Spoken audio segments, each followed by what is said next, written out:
Sutra 71. Modante pitaro nrityanti devataha sanatha chayam bhurbhavati. On the advent of a fine devotee, his ancestors rejoice, the gods dance in joy, and Mother Earth finds a protector in him.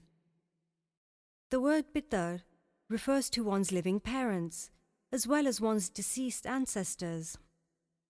A pure devotee is the pride of his parents, as well as his family. The scriptures mention that one's departed ancestors rejoice also.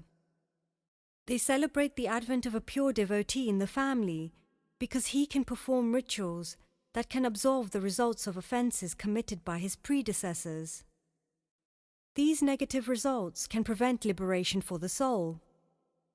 By pleasing the Lord through the acts of good deeds by a pure devotee, his ancestors' souls will be elevated.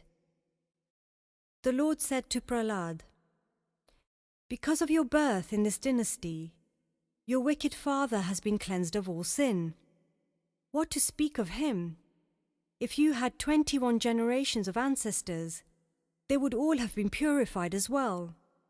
Any land where my peaceful, blissfully virtuous, unbiased and loving devotees reside is never bereft of auspiciousness."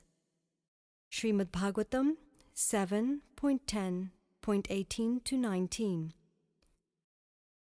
The increasing number of sinners in the world becomes a concern for the gods, and they feel that these wrongdoers will somehow gain control of the heavenly planets too. Therefore, when they find this negativity eradicated by the acts of a sincere devotee, who spreads love among people and instructs them to perform pious work, the gods dance in ecstasy.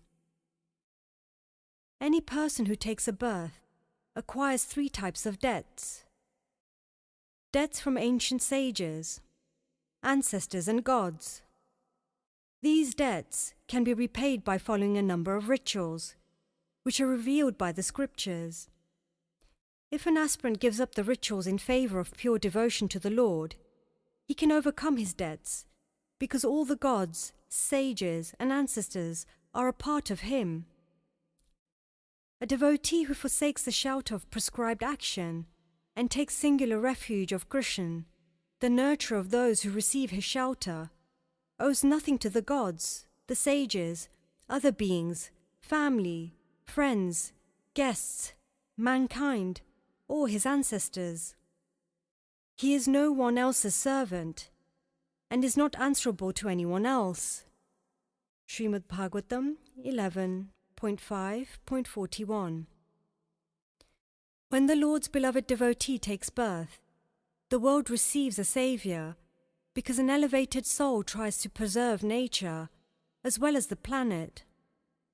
Through constant loving service, a devotee finds his Lord everywhere and in everything, and as a result, he starts to serve and respect all creation, whilst inspiring the world to do the same.